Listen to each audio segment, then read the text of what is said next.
নমস্কার। আজকে একটা খুব সুন্দর বিষয় নিয়ে কথা বলব। যার সাথে বাঙালির রসনার একটা গভীর যোগ রয়েছে। আজ বলব রবি ঠাকুরের খাওয়া-দাওয়া নিয়ে। সদ্যই একটা বই পড়ছিলাম হরিশঙ্কর জলদাসের লেখা 'আমি মৃণালিনী নই।' বইটাতে রবি ঠাকুরের স্ত্রীর জবানিতে ডায়েরির আকারে কিছু লেখা ছিল। তো সেখানে একটা সুন্দর দৃশ্যকল্প খুঁজে পেয়েছি।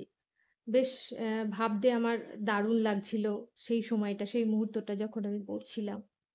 তা ভাবলাম অ্যা একটু পড়ে শোনাই। কারণ সময়ের অভাবে অনেক মানুষ অনেক রস থেকে বঞ্চিত হন। যারা সাহিত্যপ্রেমী মানুষ তাদের জন্যই আজকের এই ভিডিওটি আমি করছি। পড়ি, হ্যাঁ? উম খাওয়ার ঘরের একটি দৃশ্য। তখন মৃণালিনী দেবীর বয়স ১০ বছর ১ মাস। অর্থাৎ ৯ বছর ৯ মাস বয়সে রবীন্দ্রনাথ ঠাকুরের সঙ্গে মৃণালিনী দেবীর বিয়ে হয় এবং এর ঠিক ৪ মাসের মাথাতেই কাদম্বরী দেবী মারা যান। কিন্তু যে দৃশ্যকল্পটি এখানে তৈরি হয়েছে সেটা কিন্তু কাদম্বরী দেবী তখন বেঁচে ছিলেন এবং সেই উপস্থিতি এখানে আমরা পাবো। ঠাকুরবাড়ির খাবার ঘরে বিশেষ পাখার ব্যবস্থা ছিল না। রবি ঠাকুর খেতে বসেছেন। তার স্ত্রী মৃণালিনী দেবী পাখার হাওয়া করে দিচ্ছেন। এই দৃশ্যকল্পের প্রেক্ষাপটে মৃণালিনী দেবী যেটা দেখছেন সেটাই আমি আজকে পড়ে শোনাচ্ছি। ধীর স্থিরভাবে খেয়ে যেত সে। সদ্য স্নান সেরে ধোয়া কাপড় পরে খেতে বসত সে। চুলগুলো পরিপাটি করে আঁচড়ানো। স্বল্প বর্ধিত দাঁড়িতে জল চিকচিক করত। মেয়েলি ঢঙের আঙুল রবিবাবুর। ফর্সা আঙুলগুলো দিয়ে যখন সে চিকন চালের ভাতের সঙ্গে ব্যঞ্জন মেশাতো তখন দেখার মতন একটা ব্যাপার হয়ে দাঁড়াতো। আমি আমার শ্যামলা দেহের ছোট ছোট আঙুল দেখতে দেখতে তার ভাত খাওয়া দেখতাম। জোড়াসনে বসেই খেতেন তিনি।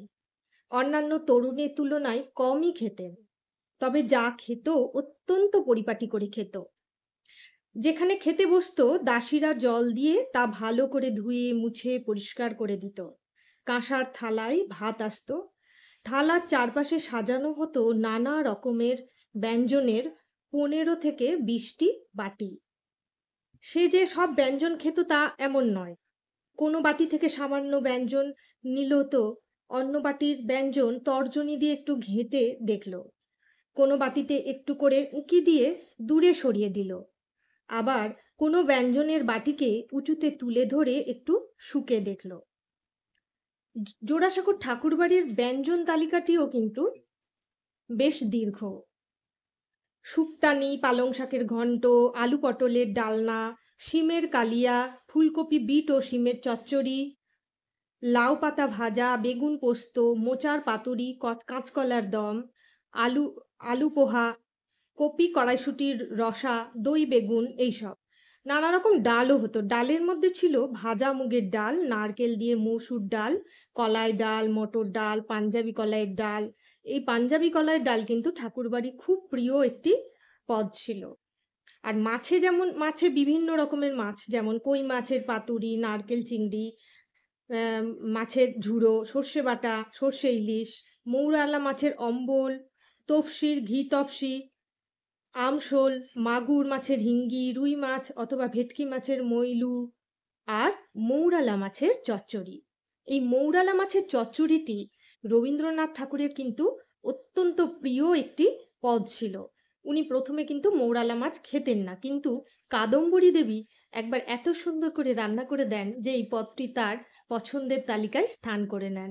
এবং এইখানে মৃণালিনী দেবী লিখেছেন যে তিনি এই রান্নাটি কাদম্বরী দেবীর কাছ থেকেই শিখেছিলেন।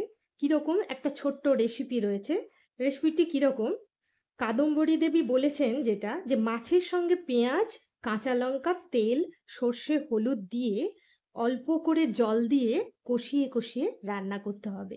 এটা কিন্তু আমি আমাদের বাড়িতেও হয়। এই বাড়িতে আমার শ্বশুর বাড়ির আর কি বাঙাল। তা মাছের পদ কিন্তু এরা বেশ ভালোই করেন। আমার শাশুড়ি মার কাছে বিয়ের পরে পরে এসে খেয়েছি আমি।